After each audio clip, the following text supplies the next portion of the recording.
tempat penampungan sampah TPA Kabupaten Kulon Progo di Banyuroto, Nanggulan.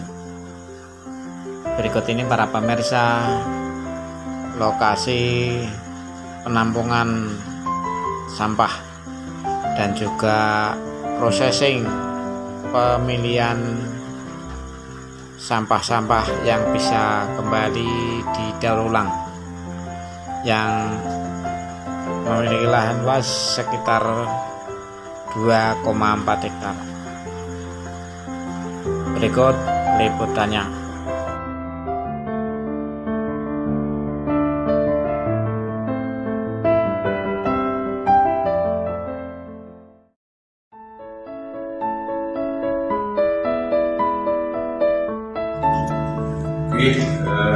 Pemirsa, masih bersama kami Adi dari Plastik Industri Progo. Siang ini saya hadir di TPA Banyuroto, Kecamatan Nanggulan, Kabupaten Kulon Progo. Melihat sekilas dari sampah datang, proses pemilahan dan pembuangan terakhir. Ini akan bisa menjadi wahana untuk ketahanan lingkungan hidup yang aman, sejahtera untuk lingkungan dan anak cucu kita. Bincang-bincang dengan tuan rumah ini, maaf, Pak Suyono. Pak Suyono di sini sebagai dari Dinas PUPR yang mengelola sampah TPA Banyuroto ini. Jadi kami dari Dinas Pekerjaan Umum kawasan pemukiman, lebih khusus lagi di unit pelaksana teknis PALT, penambahan air limbah dan pertambangan. Salah satu tugasnya adalah pengelolaan TPA. Pengelolaan TPA. Mohon maaf Pak, lokasi TPA ini dikelola sejak kapan? Kalau TPA ini awal mula kami di tahun 2009, kemudian mulai dioperasi di awal tahun 2010, berarti sudah 11 tahun. Dengan luasan lahan semula itu 2,4 hektar. 2,4 hektar. Selanjutnya untuk proses dari pintu masuk ke pemilihan pertama ya. Terus selanjutnya bagaimana? Jadi proses alurnya mungkin bisa kami sampaikan seperti ini Pak. Dari awal pertama kali datang, kita mengangkut sampah, itu bisa berupa dari truk ataupun kendaraan pickup ataupun bahkan roda 3. Oh begitu. Dari situ kita masuk ke zona timbangan, timbang, kemudian dilakukan pencatatan. Setelah ditimbang, kemudian masuk ke unit pemilahan. Di pemilahan itu dilakukan pencacaan sampah yang nanti secara mekanis itu dari sampah plastik, sampah organik dan sampah yang itu akan terpisah. Dari sampah organik itu nanti kita pisahkan kompos. Selanjutnya yang sampah selain yang kertas sama plastik, sifat residu atau sudah kemudian itu ditaruh di dinas satu. Kami istilahnya ada dinas satu dan dari satu-satunya tempat penumpukan ataupun letakkan sampah residu yang perhitungan kami sebenarnya sudah hampir, secara umur panennya sudah hampir habis. Mungkin di pertengahan 2022 mau nggak mau kita sudah yang dinas satu sudah habis, dan mungkin dari 2022 luasan lahan atau asal sampah sendiri dari seluruh Kulon Progo atau hanya di kota-kota tertentu? Kalau secara wilayah administrasi itu memang kami layanannya dari 12 kecamatan. 12 kecamatan. Cuman dari desa-desa yang lainnya mungkin ada di beberapa desa yang sudah tercampur, ada yang belum. Oh baik. Dari 12 kecamatan kita masih bisa menampung sampah Kulon Progo sampai berapa lama? Bisa penuh atau kalau secara regenerasi mau didaur ulangnya? Kalau yang dinas satu seperti yang kita sampaikan tadi Pak, di tahun 2022 sudah penuh. Namun kita kan masih punya zona 2 ya. Zona 2 di selatan ya. Ya, itu juga kira-kira luasnya hampir sama. Kalau yang sana sekitar 5.000 meter persegi, kalau yang sini sekitar 4.700. Estimasi ya, secara pakainya ya masih relatif agak lama. Dari masyarakat ke sini, mungkin Bapak punya harapan atau pesan kepada warga Ponorogo? Ya, kalau kita lihat dari pengelolaan sampah itu ada dua hal. Yang pertama itu pengurangan sampah, pengurangan sampah dari sumbernya. Kemudian yang hal kedua adalah penanganan sampah. Nah, yang kita tangani saat ini sebenarnya kan ada di ranah penanganan sampah. Betulnya sampah sudah terkumpul di TPS kita, baru kita atur ke sana. Sedangkan ranah untuk pengurangan sampah itu kalau tidak salah menurut peraturan yang ada di wilayahnya dinas lingkungan. Oh, oke, terima kasih.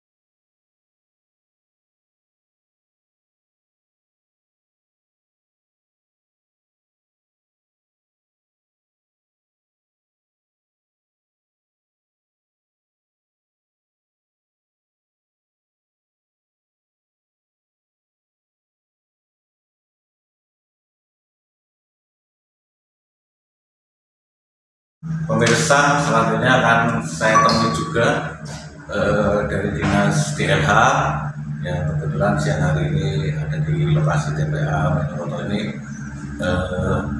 Mohon maaf Bu, dengan Bu siapa Bu? Bu Ratna. Saya dari Pas TV Bu.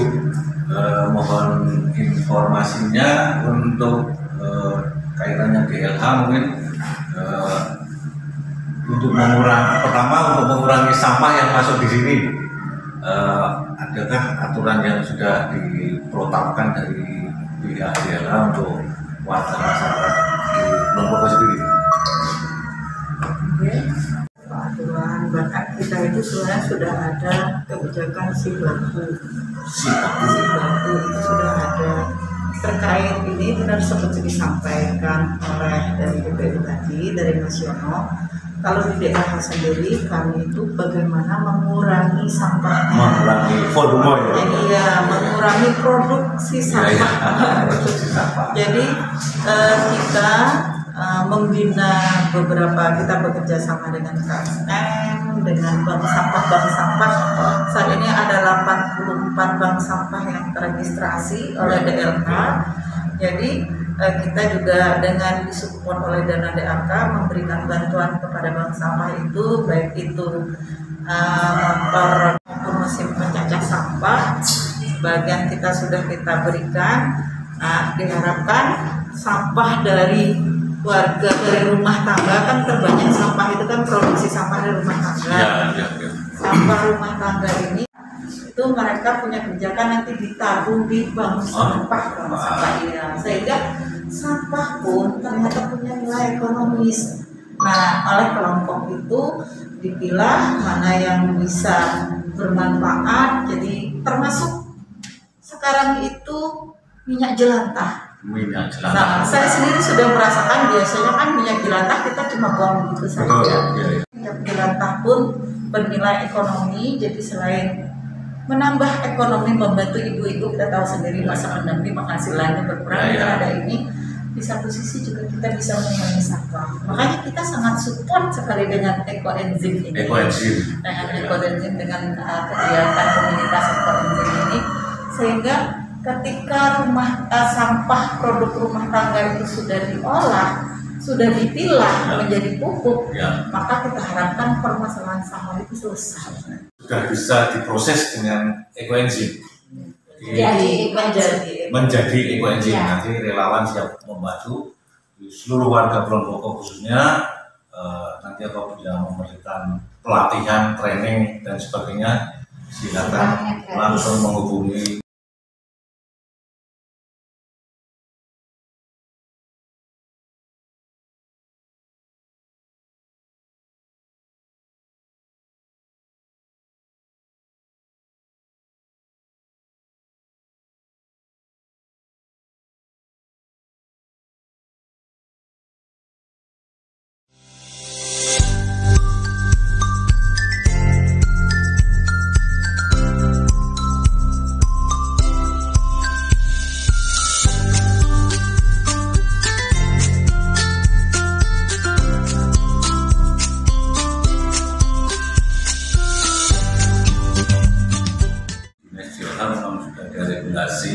mengenai bagaimana cara untuk mengurangi volume sampah yang masuk di sini dengan berbagai macam, dengan 80 bank sampah, dengan pengelolaan, bahkan ini ada sebuah inovasi yang luar biasa, yaitu tentang ekoenzim. Berikut juga hadir pakar ekoenzim yang relawan. Mohon diperkenalkan Ibu. Perkenalkan, saya Ibu Ati, relawan ekoenzim khususnya di Yogyakarta. Kami sejak bulan September awal memperkenalkan ke Kulon Progo khususnya. Ya. Jadi Kulon Progo ini jadi pintu masuk dikenalnya ekoenzim di DIY di Yogyakarta ya. Hubungannya dengan lingkungan, kami sowan ke DLH, kemudian mempresentasikan apa itu ekoenzim, kemudian kita coba sama-sama mendukung penyelesaian sampah khususnya di Kulon Progo. Adalah cairan yang terbuat dari fermentasi sampah organik. Sampah organiknya ini apa? Sampah organiknya ini adalah kulit buah, ya, dan sayuran yang kita tidak olah, ya, itu kemudian kita campur dengan tetes tebu, kemudian dicampur dengan air dan kita fermentasi selama 3 bulan. Bermanfaat tidak hanya sebagai pupuk, tetapi untuk bisa pembersih udara, kemudian juga untuk pengganti deterjen, antiseptik. Nah, kali ini juga kita perkenalkan bahwa ekoenzim bisa bermanfaat secara medis juga.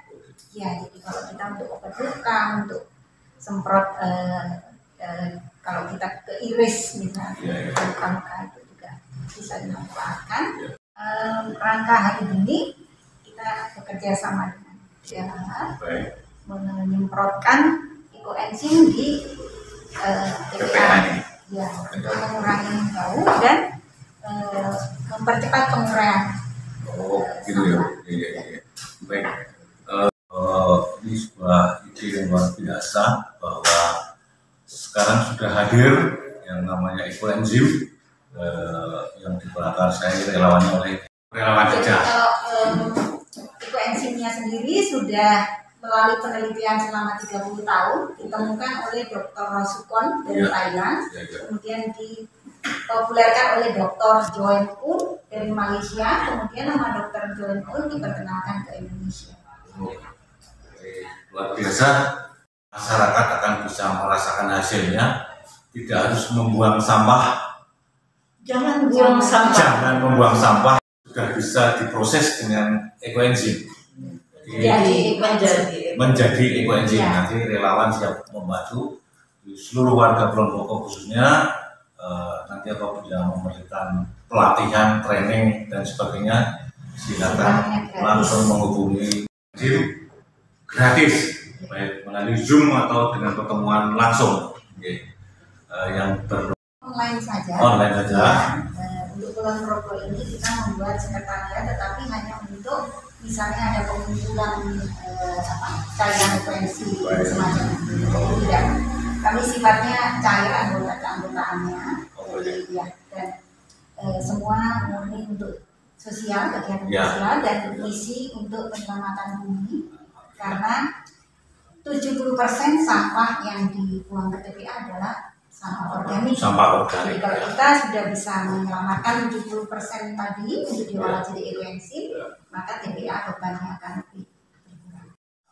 Terkait dengan produk yang namanya ekoenzim nanti akan sangat membantu untuk warga masyarakat, terutama untuk kebutuhan pupuk, kebutuhan antiseptik kesehatan, dan kebutuhan untuk pembersih rumah tangga. Jadi mau cuci piring, cuci baju bisa pakai produk dari ekoenzim.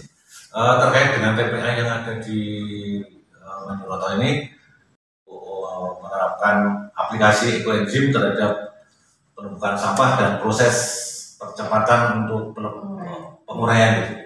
Mohon dijelaskan tuh, kira-kira dengan volume berapa perlu perbandingan berapa dari ekoenzim sendiri supaya nanti mungkin warga secara volume di lingkungan keluarga juga bisa menerapkan hal-hal yang simpel seperti ini. Karena hal besar yang di TPA saja bisa tidak menimbulkan bau dan mempercepat proses untuk penguraian. Mohon dijelaskan Ibu.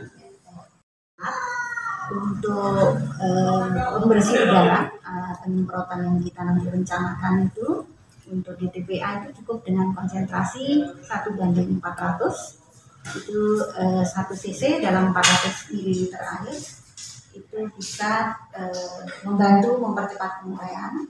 Dan untuk penyemprotan hari-hari bisa dilakukan sendiri untuk di ruangan, itu dengan konsentrasi 1:1000. 1:1000. Ya, Dengan itu baunya akan hilang. bisa jadi berfungsi sebagai filter gitu. Ya. Oke, terima kasih Bu atas informasinya.